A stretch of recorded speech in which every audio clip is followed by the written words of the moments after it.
उम्मीद है आप खैरियत से होंगे। आज मेरे साथ एक बहुत मशहूर शख्सियत है, इनका नाम है शाइस्ता नाज। ये क्या हैं, कौन हैं, कहाँ से आई हैं, क्यों आई हैं, इनकी ज़ुबानी जानते हैं। ये अपने बारे में कुछ बताएंगे, उसके बाद हम इनसे सवाल भी करेंगे और आप तक बहुत अच्छी मालूमात पहुँचाएंगे। Shaista, how are you? I'm fine, thank you. आप कैसी हैं, आप कहाँ से आई हैं, आप कौन हैं, कुछ बताएं लोगों को। मैं शाइस्ता नाज हूँ। मैं यूके से आई हूँ। एक छोटा सा सिटी है, उसका नाम ब्रैडफोर्ड सिटी है। और ब्रैडफोर्ड सिटी में ज़्यादातर अपने एशियंस हैं और मेजॉरिटी जो है वो पाकिस्तानी कम्युनिटी है। और मैं वहाँ पहले तो मैं बर्मिंघम में थी, लेकिन उसके बाद शिफ्ट ब्रैडफोर्ड में हो गई हूँ। And I am a completely Bradfordian, ठीक है। और मेरी जो पैदाइश हुई है वो पाकिस्तान के एक छोटे से शहर में हुई है। उसका नाम है हरिपुर हज़ारा, सोहरा हज़ारा डिस्ट्रिक्ट, खैबर पख्तून एरिया से मेरी फैमिली का भी ताल्लुक़ है। और वहीं पे कुछ साल मैंने गुजारे हैं और उसके बाद मेरी शिफ्टिंग हो गई है यूके में। और एजुकेशन आपने वहाँ कंप्लीट की है या पाकिस्तान? एजुकेशन मैंने यूके में कंप्लीट की है। और उसमें साथ में मेरे फादर ने बहुत इंसिस्टिंग के साथ ए लेवल उर्दू मुझे करवाया, जो मैं आज उस वक्त तो आई यूज्ड टू थिंक कि मेरे फादर क्यों इतना प्रेशर डालते हैं कि यू नो आप उर्दू पढ़ें और इसको सीखें और इसको अंडरस्टैंड करें। और यू नो तौबा तंसू का एक उसका एक नावल था, उमरा जान का।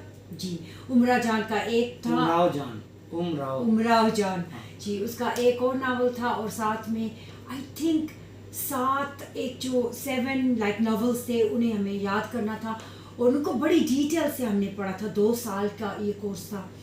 और उस वक्त मुझे जो पता लगता किसी में फांसी का फंदा यहाँ पे डाला हुआ है और उसके साथ जो है ये ए लेवल हो रहा है। लेकिन अल्हम्दुलिल्लाह जब वो फिनिश हो गया और बाद में जब मैं ज़्यादातर एशियन कम्युनिटी में आई तो मुझे पता चला इसकी अहमियत क्या। हाँ जी, उस वक्त मुझे पता चला कि you know this is so important, बहुत इम्पोर्टेंट है। आप अपनी लैंग्वेज को अंडरस्टैंड करें, उसमें से आप अपने कल्चर को भी अंडरस्टैंड करना शुरू हो जाते हैं। और मेरी जो एजुकेशन हुई है वो अकाउंटेंसी में हुई है। मैंने अकाउंटेंसी और जो आप कर रही है दोनों बिल्कुल डिफरेंट चीज़ें हैं। बिल्कुल 2 डिफरेंट चीज़ें हैं, बिल्कुल 2 डिफरेंट चीज़ें। तो उसमें यूँ हुआ है कि मेरे पेरेंट्स बिल्कुल अलाउ नहीं करते थे कि आप जो है कोई ऐसी फील्ड में जाएं जो बिल्कुल नॉन एजुकेशनली बैकग्राउंड हो। हालांकि जो मैं कर रही हूँ इस वक्त it is the most educationally it's no less than being a dermatologist. But anyway that's the parents thinking. And I am really glad कि उन्होंने मुझे जो है एक जहाँ पे उन्होंने मुझे खड़ा किया है एजुकेशनली, वहाँ पे आज मैं जो जिस लेवल पे मेरी थिंकिंग है वो कभी ना हो सकती। सो आई एम ग्रेटफुल कि मैंने ACCA I'm a part qualified ACCA accountant, वो भी फाइनल एंड्स पे आके जो फ्यू पेपर्स नहीं किए। लेकिन उसके अलावा मैंने जो है मैनेजमेंट अकाउंटेंसी में फुली NHS जो यूके का सिस्टम है NHS में मैंने स्पेशलाइज किया है। साथ में क्रोफर्ड एंड कंपनी जो कि बहुत मशहूर डिसास्टर अमेरिकन कंपनी है, उनके लिए मैंने एज असिस्टेंट मैनेजमेंट अकाउंटेंट उस वक्त। लेकिन स्पेशलाइजेशन सब चीज़ों के साथ साथ आपकी उर्दू बहुत अच्छी है। Oh thank you so much, thank तो फिर इस तरफ आपका कैसे आना हुआ? इस तरफ मेरा इस तरह आना शुरू हुआ कि मेरी बहुत ज़्यादा इंटरेस्ट थी ब्यूटी में। और साथ में यूँ भी था कि मैं जब भी कहीं भी जाती थी मुझे अपने आईब्रोज बनवाने होते थे। तो मैं जिसको कहती थी कि प्लीज़ मेरे आईब्रोज आप जो नेचुरल छोड़ें, इनको बिल्कुल थिक नहीं करना, इनको शॉर्ट नहीं करना, इनको इनकी आँच रखनी है। तो कोई भी ऐसा ब्यूटी सैलून नहीं था जो मुझे समझ सके। तो यूँ करते करते मैं एक दफ़ा एक ब्यूटी लंदन में बहुत बड़ा चल रहा था और मेरा थॉट था कि मैं शिफ्ट करूँगी और मुझे जो है लेज़र हेयर रिमूवल में जाना है। लेकिन पहले मैंने जो है मास्टर करना है वो जो है आईब्रोज। तो मैंने जो है $1 बिलियन ब्राउज से ट्रेनिंग ली है, वहाँ से मेरी शुरुआत हुई है। वहाँ से शुरुआत होते होते मैं जो है ब्यूटी इंडस्ट्री में मैं जो है शुरू हो गई हूँ। वहाँ पे लेवल 2, लेवल 3, लेवल 4 वो जब तो फिर आप जो है लेवल 4 पे जब आ जाते हैं आप लेज़र हेयर रिमूवल में आ जाते हैं।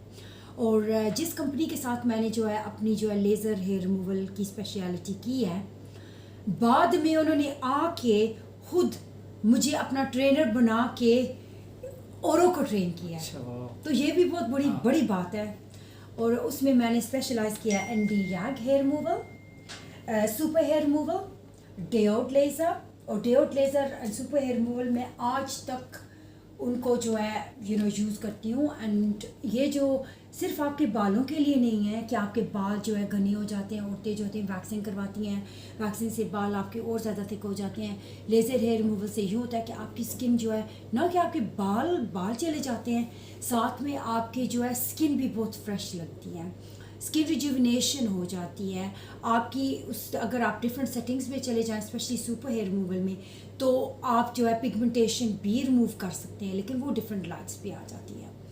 जब एंटी याग की बात हम करते हैं, एंटी याग के डिफरेंट लेंग्स होते हैं, उसमें एक जो कार्बन का आ जाता है। सो जब कार्बन पे हम आ जाते हैं तो उसमें जो आपका जो कार्बन फेशियल हो जाता है, ना कि आपके हेयर रिमूवल होते हैं, आप जो है कार्बन का फेशियल भी करवा सकते हैं। उसके साथ आपके जो है स्किन के जो है पोर्स अगर आपके ओपन है वो क्लोज हो जाते हैं। अच्छा, तो पाकिस्तान में भी ये टेक्नोलॉजी है और जी जगह पे हम देखते हैं, लेकिन ये जो चीज़ है ये है बड़े और अमीर लोगों के लिए, क्योंकि आपको पता है ये सारी चीज़ें महंगी हैं। हाँ जी। तो जो आम जो मिडिल क्लास लोग हैं उनके लिए आप क्या सजेस्ट करती हैं? उनके लिए भी कोई चीज़ होती है ऐसी कि वो भी फैसिलिटी उनके लिए होनी चाहिए। और जो सैलून्स है है नहीं हाँ। लेकिन जो सैलून्स है, मेरा जो यहाँ पे इवेंचुअली जो शिफ्टिंग का मतलब है वो यही है कि आप नहीं कि मैंने जो है आपके जो है बिल्कुल जिनके पास पैसे हैं उनके लिए करवानी, पैसे वालों उनके में तो लिए बहुत कुछ भी, है ना। हाँ जी, उनके लिए भी करवानी है जिनके पास नहीं है पैसे और जिनके पास हेयर्स का प्रॉब्लम है, तो उनके लिए सजेशन करनी है उनको कि जो बहुत गरीब हैं जो मेरे पास आ जाएं, तो उनके लिए बिल्कुल फ्री में भी करनी है। ये नहीं कि पैसे कमाने हैं, सर्विस देनी है और ऐसी देनी है जो कि अफोर्डेबल हो, क्योंकि टेक्नोलॉजी इम्प्रूव हुई है। एंड साथ में अगर आप डिफरेंट सर्विसेज करते हैं, आपकी प्रॉफिट ज़्यादातर जो है एस्थेटिक्स में आ जाती है। से फॉर इंस्टेंस बिकॉज मैं एस्थेटिक्स, मेल्स के लिए भी सर्विसेज होती हैं? मेल्स के लिए तो सर्विसेज होती है लेकिन मैं नहीं करती हूँ अनफॉर्चुनेटली, लेकिन उनके लिए भी सर्विसेज होती हैं और करनी चाहिए। कुछ मर्दों को भी तो बहुत शौक होता है ना खूबसूरत बनने का, दिखने हाँ का। जी, वो तो ऑब्वियसली आपके लिए बहुत डिफरेंट टाइप ऑफ फेशियल्स हैं, वो उनमें से कार्बन फेशियल आ जाता है, वो जो यूके के सबसे जो स्पेशलाइज्ड वंस हैं उनमें कार्बन फेशियल आ जाता है। और माइक्रो नीडलिंग भी आ जाती है अगर जो मेल्स जो हैं वो जिनके पास बहुत ज़्यादा पिगमेंटेशन है, ओपन पोर्स हैं और स्किन को उनको जो है बिल्कुल जो है नेचुरली आपको स्किन को रिजुविनेशन देनी है, then you can go in with micro needling with different types of serums that are on the market right now. उनमें से एक जो है वो स्टेम सेल्स में आ जाती है, एक वाइनिंग स्टेम सेल्स है, एक हाइलुरोनिक स्टेम सेल्स है। सो डिफरेंट थिंग्स आ जाती हैं। सो आप जो है डिफरेंट अप्लाइड करके वो भी फेशियल्स हो सकते हैं, लेकिन ऑब्वियसली मैं नहीं करती हूँ। तो ऑब्वियसली अगर मैंने यहाँ पे अगर मूव होना है और इवेंचुअली होंगी भी, तो वो चीज़ें साथ में एक लेडीज़ का होगा, साथ में एक जेंट्स का होगा और दोनों साइड प्रोवाइड करेंगे in a different zone, so that basically यहाँ की जो हमारी मीडिया इंडस्ट्री है जिसमें मॉडल्स हैं, आर्टिस्ट हैं, टेलीविजन के लोग हैं, फिल्म के लोग हैं, उनकी ख़वातीन को बहुत शौक होता है बनने संवरने का और ख़ास तौर पे अपनी उम्र से कम नज़र आने का। ऐसा कोई फार्मूला आपके पास है कि हमारी जो बड़ी बड़ी उम्र की ख़वातीन हैं कि ऐसा इंजेक्शन उन्हें लग जाए? सुना है कि आजकल इंजेक्शन भी लगते हैं। बिल्कुल, तो और अपनी उम्र से इंसान कम भी नज़र आता है और खूबसूरत भी लगता है। क्यों नहीं? सो पहले तो आपने जो है अपने जो है जो एजिंग को अटैक करना है, वो जो है थ्रू ब्लड्स करना है। वो ग्लूटिनाइन जो ड्रिप्स लगती हैं वो एंटी एजिंग की ड्रिप्स होती हैं, साथ में विटामिन सी एज वेल है। सो अगर आप ये चीज़ें टैबलेट फॉर्म्स में ले लें, दे आर वेरी गुड, लेकिन जब आप ड्रिप्स में लेते हैं तो अच्छा, ये एक मालूमात है, हमारे एक आर्टिस्ट हैं, ये सब लोग उन्हें जानते हैं, मीरा जी बड़ी मशहूर, बड़ी सीनियर है। उन्होंने अभी एक जो है न्यूज़ पहले तो ऑफ द रिकॉर्ड थी, फिर उन्होंने ऑन रिकॉर्ड की कि उनका ये कहना है कि मैंने अमेरिका से अपनी क्लोनिंग करवाई है बॉडी की, तो अब अगर मेरी उम्र 40 ईयर्स है तो अब मैं 25 साल की नज़र आती हूँ। तो ऐसा भी कोई फार्मूला होता है? Cloning I mean from my understanding उन्होंने फिलर्स करवाए होंगे, बोटॉक्स करवाए होंगे, वो तो बचपन से करवा रही है सारी चीज़। अच्छा जब से ये टेक्नोलॉजी आई है ना वो अच्छा, बाहर हाँ करवा चुकी है। अच्छा, वो ही नहीं और भी बहुत सारे लोग करवा चुके हैं। हाँ जी। सो क्लोनिंग की जो मेरी अंडरस्टैंडिंग है, यूके में अभी तक मैंने नहीं सुनी कि कोई ऐसी क्लोनिंग हो जिससे जो है आप जो है यंग लगने शुरू हो जाएं। हमारी ज़्यादातर यूँ होती है कि आपने जो है जो लेटेस्ट टेक्नोलॉजी जो यूके में निकली है वो स्किन बूस्टर्स हैं। उससे यूँ होता है कि अगर आपने बहुत ज़्यादा यंग लगना है तो आप कंबाइन कर सकते हैं फिलर्स के साथ। फिलर्स ज़रा सा थोड़े लगवा के ज़्यादा आप स्किन बूस्टर्स उसमें कर लें। और सेकंड जो हमारी ब्यूटी की इंडस्ट्री की ये भी स्पेशलिटी है कि हम बहुत ज़्यादा लाइक कई चीज़ें फेस थ्रेड्स की होती हैं, PDFO थ्रेड्स, तो वो भी आप करवा सकते हैं। उससे आपकी स्किन पुश्ड इन हो जाती है। अब तो ये चीज़ आम होगी पाकिस्तान में। बहुत सारे हमारी कराची में डॉक्टर शाइस्ता लोधी बहुत मशहूर एंकर वो भी करती हैं और बहुत सारे लोग कर रहे हैं। तो बहुत सारी लड़कियाँ करवाती हैं, लेकिन कई के फेसेस तो अच्छे हो जाते हैं, कईयों की शक्लें बदल जाती हैं, लोग उन्हें पहचान ही नहीं पाते कि ये वही लड़की है जो पहले थी। अब ये सब कुछ करवाने के बाद लेकिन उसका यूँ होता है कि अगर आपने बहुत ज़्यादा क्वांटिटी में करवाई है सो आपने मेक श्योर करना है कि आपकी जो है क्वांटिटीज जो है राइट हो, जो नहीं। एक चीज़ अल्लाह ने बनाई है वो बिल्कुल ठीक, मैं ये समझता हूँ। तो उसको जब आप छेड़ेंगे वो या तो ख़राब होगी या फिर और ज़्यादा ख़राब होगी या बेहतर हो जाएगी। बेहतर तो हो भी सकती है बिकॉज आप उसको इन्हांस कर रहे हैं। अगर आपको उसको इन्हांस कर रहे हैं तो इन्हांसमेंट में आपको इतनी ज़्यादा जो अगर आप फिलर्स डालने हैं ज़्यादा ना डालें, आप ज़्यादा जो नेचुरल तरीके से चलें। और नेचुरल तरीका आपका यही है। कई लड़के इतनी बारीक हैं, उन्होंने अपने लिप्स इतने मोटे करवाए हैं, बिल्कुल अजीब सी शक्लें रहती हैं उनकी। किसी ने यहाँ से कुछ करवाया, किसी ने यहाँ से कुछ करवाया हुआ है। तो वो तो ऑब्वियसली नहीं। तो उससे पहले कोई सजेशन आप उन्हें नहीं करते कि अगर आप ये चीज़ें करवाएं तो आपका फेस आप जो ज़्यादातर जो है स्किन बूस्टर्स की तरफ चले जाएं because skin boosters same type of अगर आपको फीलिंग्स की ज़रूरत है तो स्किन बूस्टर्स कर देते हैं वो जॉब आपके लिए, ठीक है। तो स्किन बूस्टर्स के अमीनो एसिड्स के साथ काम करते हैं। तो अगर वो अमीनो एसिड्स के साथ काम करते हैं तो आपके इन्हांसमेंट्स भी बहुत नेचुरल्स आते हैं। सो आपकी जो लुक आती है वो बिल्कुल नहीं पता चलता कि आपने कुछ करवाया है। लेकिन अगर आप किसी स्पेशलिस्ट के पास चले जाएं जो बहुत ज़्यादा कई लोग होते हैं लिप्स को बहुत बड़ा बना देते हैं। अगर आप किसी जो बहुत ज़्यादा स्पेशलाइज करता है इस चीज़ में, वो अंडरस्टैंड करेगा कि अगर मेरे पास कोई आ जाए कि मुझे जो अपने लिप्स को बहुत बड़ा करना है तो आई वुड से सॉरी, मुझे अपना नाम इस चीज़ के साथ नहीं लगाना। सो मैं जो है टोटली रिफ्यूज़ कर देती हूँ। सो अगर आपको नेचुरली चलना है, अच्छा मशवरा देती हैं। अगर आपको नेचुरली चलना है तो आप नेचुरली आप विटामिन खाएं, अपनी डाइट को साथ साथ रखें। टीकों से अकेले कुछ नहीं होता। सो आपने अपनी डाइट का भी फुली ख्याल। अक्सर लोग हमारी इंडस्ट्री में वाइटनिंग इंजेक्शन भी लगवा रहे हैं बहुत ज़्यादा, वो तो रंग साफ करने और खूबसूरत दिखने के लिए। वो तो ग्लूटिनाइन के इंजेक्शंस हैं and they are absolutely fantastic. Vitamin C के साथ यानी वो तमाम लोग जिनकी स्किन ज़रा डार्क है या मतलब पाकिस्तान में ज़्यादा डार्क होती है तो वो लगवा सकते हैं। मैं कहती हूँ लगवाएं भी because they have cancer fighting properties in them. So अगर आप कैंसर के मरीज़ हैं तो अगर आप वो उसको लगवाते हैं आपके जो है पूरा इम्यून सिस्टम को बूस्ट करते हैं। ये नहीं कि आपकी स्किन लाइट हो जाएगी, उसके साथ आपको और बहुत ज़्यादा बेनिफिट्स भी मिलेंगे।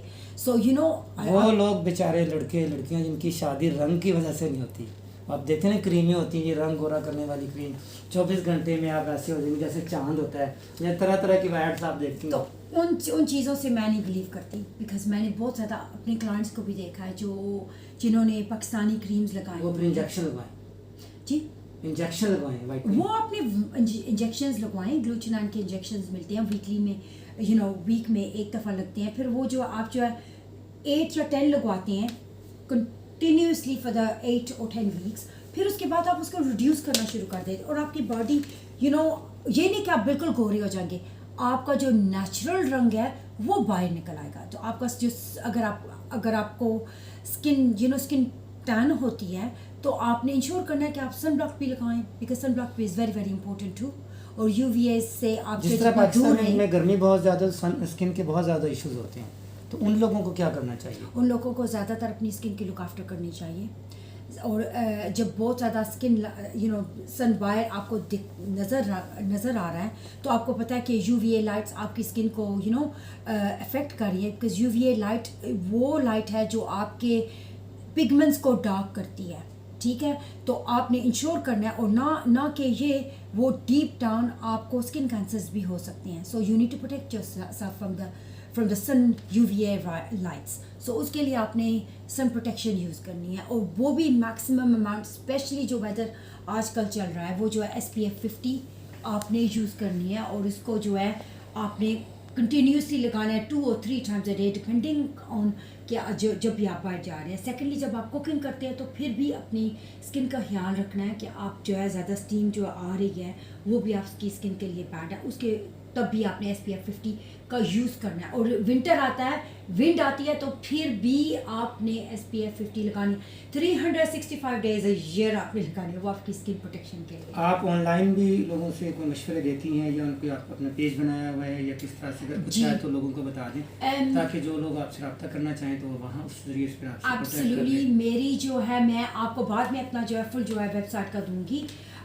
वो मेरी डाउन है एट द मोमेंट, और इंस्टाग्राम भी, और उसके ऊपर जो है अभी का हैक्ड, सो अभी वो उसको जो है ठीक कर रहे हैं। फिर मैं आपको जो अपने सारे लिंक्स भेज दूंगी, अगर आपको पब्लिश करने होंगे तो आप पब्लिश कर सकते हैं। जी, तो ये थी इनकी बातें, और उम्मीद है कि आपने इनसे बहुत कुछ सीखा होगा, और अगर नहीं सीखा तो बहुत जल्द सीख जाएंगे। अगले इंटरव्यू के लिए तक इजाज़त दीजिए। बहुत शुक्रिया। अल्लाह हाफिज़।